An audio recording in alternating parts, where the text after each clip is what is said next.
ఆర్థిక నేరాలు ఇప్పుడున్న కాలంలో సర్వసాధారణం అయిపోయింది అనమాట. అయితే ఇక్కడ ఆర్థిక నేరాలు అంటే మనీ సంపాదనే ప్రధాన లక్ష్యంగా చేసుకొని చేసే ఫ్రాడ్స్ అలాగే కుంభకోణాలను మనం ఆర్థిక నేరాలని మనం అయితే చెప్పవచ్చు. అలాగే స్వాతంత్రం వచ్చిన తొలి నాళ్లలోనే ఆర్మీ వాహనాల కొనుగోలు విషయంలో ముడుపులు స్వీకరించినట్లు అప్పటి ప్రధాని నెహ్రూపై ఆరోపణలు అయితే రావడం జరిగింది. అయితే కాలం గడిచే కొద్దీ ఈ స్కామ్స్ కు పాల్పడే విధానాలు, అనుసరిస్తున్న పద్ధతులు, కాజేస్తున్న మొత్తం అన్ని మారిపోవడం జరిగింది. అలాగే 20-30 కోట్ల నుంచి ప్రారంభమైన ఈ స్కామ్స్ ఇప్పుడు లక్షల కోట్లకైతే చేరిపోయింది. వ్యవస్థలోని లోపాలే ఈ స్కామర్స్ కు పెట్టుబడిగా మారుతున్నాయి. ప్రభుత్వంలోని పెద్దల సహాయంతో సమాజంలో పెద్ద మనుషులుగా చలామణి అవుతున్న ఈ మోసగాళ్లు చేసిన కుంభకోణాలు ఇన్ని కావని మనం అయితే చెప్పవచ్చు. మరి ఈ నేపథ్యంలో దేశ చరిత్రలోనే అందరినీ షాక్ కి గురి చేసిన స్కామ్స్ ఏమున్నాయి అనే విషయాలు అయితే మనం ఈ వీడియోలో డిస్కస్ చేద్దాము. ఈ వీడియోలోకి వెళ్లే ముందు నాదొక రిక్వెస్ట్ ఫ్రెండ్, అదేంటంటే ఈ వీడియో కనుక మీకు నచ్చినట్లయితే ఇక్కడ క్రింద ఉన్న రెడ్ కలర్ సబ్స్క్రైబ్ బటన్ మీద అయితే ప్రెస్ చేయండి. ఇలా మీరు రెడ్ కలర్ సబ్స్క్రైబ్ బటన్ మీద ప్రెస్ చేయడం వల్ల నేను చేసిన ప్రతి ఇన్ఫర్మేషన్ వీడియో అనేది అందరికంటే ముందు అప్డేట్ రూపంలో మీ మొబైల్కి అయితే చేరిపోతుంది. ఇప్పుడు మనం వీడియోలోకి అయితే వెళ్ళిపోదాం. హవాలా కుంభకోణం అప్పట్లో ఇది సంచలనాత్మకమైన స్కామ్ అని మనం అయితే చెప్పవచ్చు. అలాగే 1996లో బయటపడ్డ ఈ స్కామ్ లో చాలా మంది బడా నాయకులు ప్రమేయం ఉన్నట్లు ఆరోపణలు అయితే రావడం జరిగింది.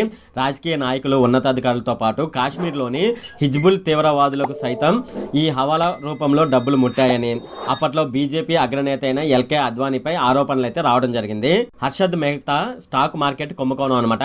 1992లో వచ్చిన ఈ కుంభకోణంలో మేధావులనే ఆలోచనలో పడేసింది అనమాట. షేర్ మార్కెట్లలోని లోపాలను పెట్టుబడిగా చేసుకుని హర్షద్ మెహతా తన మాస్టర్ మైండ్ తో ఈ కుంభకోణానికి తెరలేపడం జరిగింది. షేర్ మార్కెట్ బ్రోకర్ గా తన కెరీర్ ప్రారంభించిన హర్షద్ మెహతా బ్యాంకింగ్ సిస్టమ్ లోని లోపాలను బాగా అధ్యయనం చేసి ఈ కుంభకోణానికి పాల్పడడం జరిగింది. అంటే 1990లో 4,000 కోట్ల కుంభకోణానికి హర్షద్ మెహతా పాల్పడడం జరిగింది అనమాట. ఆ దెబ్బకు అటు కేంద్ర ప్రభుత్వం, ఇటు స్టాక్ మార్కెట్ రెండు డీలా పడిపోయాయి అనమాట. క్యాపిటల్ మార్కెట్ లో సుమారుగా 0.1 మిలియన్ కోట్ల మేర నష్టపోవడం జరిగింది ఈ హర్షద్ మెహతా స్కామ్ వల్ల.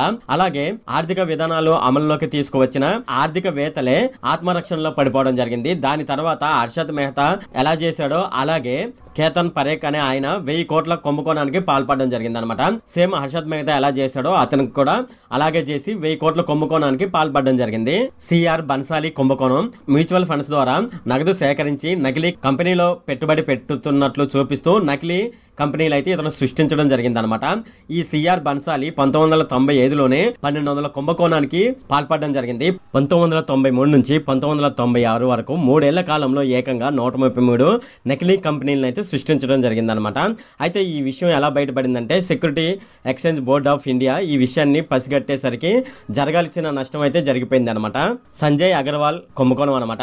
హోమ్ ట్రేడ్ కంపెనీ స్థాపించి కోట్ల రూపాయలు వెచ్చించి కని విని ఎరుగని రీతిలో హృతిక్ రోషన్ అలాగే సచిన్ టెండూల్కర్, షారుఖ్ ఖాన్ లాంటి దిగ్గజాలతో అడ్వర్టైజ్మెంట్ చేసుకున్నారు సంజయ్ అగర్వాల్ అనమాట. ఇలా అందరి నమ్మకాన్ని చూరగొన్న తర్వాత 25 కార్పొరేట్ బ్యాంకుల నుంచి ఏకంగా 600 కోట్ల అప్పులు తీసుకుని చేతులెత్తేయడం జరిగింది. SSCL స్కామ్ అనమాట. సరుకుల కొనుగోలు, అమ్మకాలు కాగితాల మీద చూపించి ఇన్వెస్టర్ల నుంచి డబ్బులు కాజేసిన కుంభకోణం అనమాట. ఇది ఫైనాన్షియల్ టెక్నాలజీ ఇండియా లిమిటెడ్ పేరుతో ప్రమోట్ చేసిన NIFE అనే కంపెనీ ఈ కుంభకోణానికి పాల్పడడం జరిగింది. బ్రోకర్ల సహాయంతో ట్రేడింగ్ వ్యవస్థను ఓ ఆట అయితే ఆడుకోవడం జరిగింది. క్లయింట్ల కోడ్లను దాదాపుగా 3 లక్షల సార్లు అనాధికారికంగా మార్చడం జరిగింది.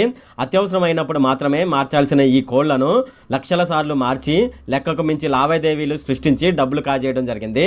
సత్యం కుంభకోణం బ్యాలెన్స్ షీట్ లోని అంకెల గారడీతో అందరినీ ఎలా బురిడి కొట్టించవచ్చునో ఈ కుంభకోణం ద్వారా తెలిసిందనమాట. రామలింగరాజు సంవత్సరాల తరబడి ఒక క్రమ పద్ధతిలో కంపెనీ లాభ నష్టాలను మార్చుకుంటూ అందరినీ మోసం చేయడం జరిగింది. ఏకంగా 8,000 కోట్ల రూపాయలు తప్పుడు లెక్కలను చూపించడం జరిగింది. దీంతో రామలింగరాజు జైలు పాలవడం జరిగింది. శారదా చిట్ ఫండ్ కుంభకోణం అనమాట.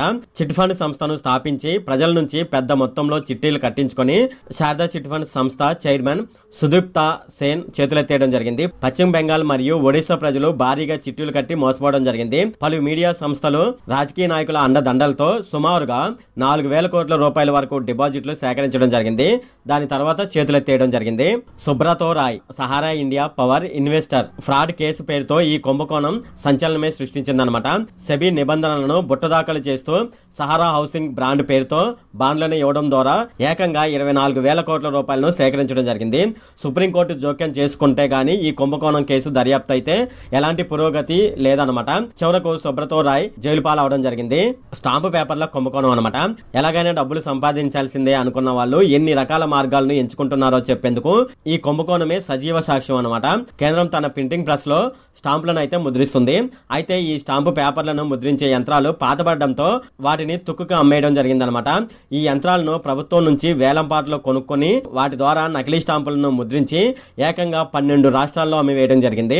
అధికార పార్టీ నేతలు ఉన్నతాధికారుల సహాయంతో ఏకంగా 20,000 కోట్ల రూపాయల కుంభకోణానికి పాల్పడడం జరిగింది. 2G స్పెక్ట్రమ్ స్కామ్ అనమాట. కాదేది కుంభకోణానికి అనర్హం అని నిరూపించిన కుంభకోణంలో ఇది ఒకటి. కార్పొరేట్ కంపెనీలకు లబ్ధి చేకూరేందుకు సర్కారు ఖజానాకు లక్షలాది కోట్ల రూపాయల మేర నష్టం కలిగించిన కుంభకోణం అనమాట ఇది. ఈ 2G స్పెక్ట్రమ్ స్కామ్ కి సంబంధించి అప్పటి కాగ్ చీఫ్ గా ఉన్న వినోద్ రాయ్ ఈ కేసును అయితే పరిశీలించడం జరిగిందనమాట. ఇక్కడ మీరు చూసుకున్నట్లయితే 2-3 సార్లు మనకు కాగ్ అని వస్తుంది అనమాట. ఇక్కడ కాగ్ అంటే అర్థం ఏంటంటే controller and auditor general of India అని అర్థం అనమాట. ఇదేం చేస్తుందంటే మన ఇండియాలో స్టేట్ గవర్నమెంట్ కి సంబంధించిన కంపెనీలు అలాగే సెంట్రల్ గవర్నమెంట్ కి సంబంధించిన కంపెనీలు ఉంటాయి కదా, వీటికైతే ఆడిట్ చేస్తుంది అనమాట. ఇలా ఆడిట్ చేయడం ద్వారా అవి లాభాల్లో ఉన్నాయా నష్టాల్లో ఉన్నాయా అనే దానికి సంబంధించిన బ్యాలెన్స్ షీట్ అయితే గవర్నమెంట్ కి అయితే వెల్లడిస్తుంది. ఒకవేళ నష్టాల్లో ఉంటే ఎందుకు నష్టాల్లో ఉన్నాయని చెప్తుంది, లాభాల్లో ఉంటే ఆ విషయాన్ని గవర్నమెంట్ కి అయితే చెప్తుంది అనమాట. ఒకవేళ నష్టాల్లో ఉందనుకోండి ఇది ఏ విధంగా నష్టాల నుంచి బయటపడవచ్చు అనే విషయాన్ని కూడా చెప్తుంది.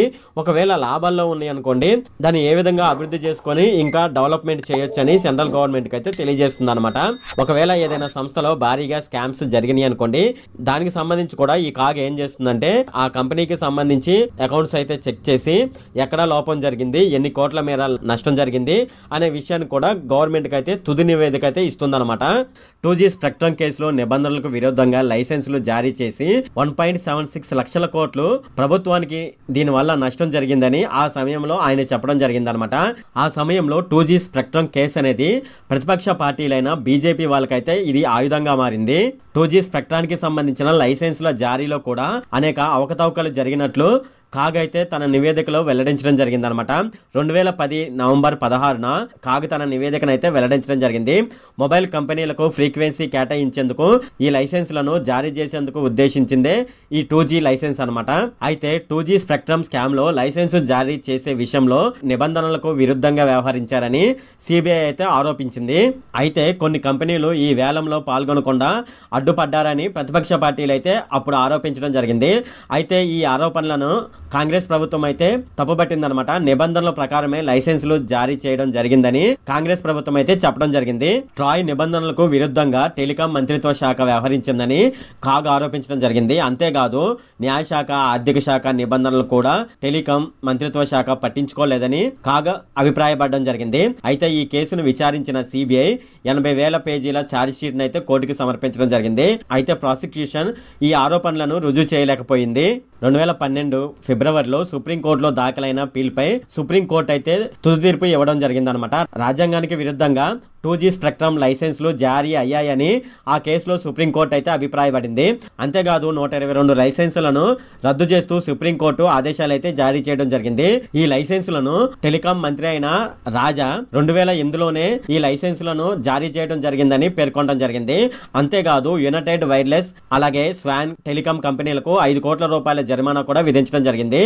ఇతర కంపెనీలకు కూడా జరిమానాలు అయితే విధించిందనమాట అప్పటి సుప్రీంకోర్టు. అయితే ఈ వ్యవహారం అంతా జరిగింది సెంట్రల్ లో మనకు కాంగ్రెస్ పార్టీ ఉన్నప్పుడు ఈ వ్యవహారం అంతా జరిగిందనమాట. అప్పుడు అపోజిషన్ పార్టీగా ఉన్న బీజేపీ పార్టీ ఈ 2G స్పెక్ట్రమ్ కేసును అడ్డు పెట్టుకొని ప్రజలకైతే ఈ 2G స్పెక్ట్రమ్ కేసు గురించి చెప్పి ప్రజల ఓట్లను అయితే పొందడం జరిగిందనమాట. దాని తర్వాత కాలంలో బీజేపీ అధికారంలోకి రావడం జరిగింది. కానీ బీజేపీ అధికారంలోకి వచ్చిన తర్వాత ఈ 2G స్పెక్ట్రమ్ కేసు గురించి అయితే అసలు పట్టించుకోలేదు. ఈ అధికారంలో లేనప్పుడు మాత్రం ఈ 2G స్పెక్ట్రమ్ కేసు గురించి అయితే ఆరోపణలు చేసిందని మోడీపై ఒక అభియోగం అయితే ఉందన్నమాట. ఇది ఫ్రెండ్ ఈ వీడియోలో. ఫ్రెండ్ ఈ వీడియో కనుక మీకు నచ్చినట్లయితే ఇక్కడ క్రింద ఉన్న రెడ్ కలర్ సబ్స్క్రైబ్ బటన్ మీద అయితే ప్రెస్ చేయండి. అలాగే ఈ వీడియోని మీ ఫ్రెండ్స్ అండ్ ఫ్యామిలీ మెంబర్స్కి అయితే షేర్ చేయండి. అలాగే ఈ వీడియోకి సంబంధించి ఏమైనా కామెంట్లు ఉన్నాయి అనుకోండి నాకు తప్పనిసరిగా క్రింద ఉన్న కామెంట్ సెక్షన్లో అయితే తెలియజేయండి. ఈ వీడియో అంతే friend. Okay, thank you friend.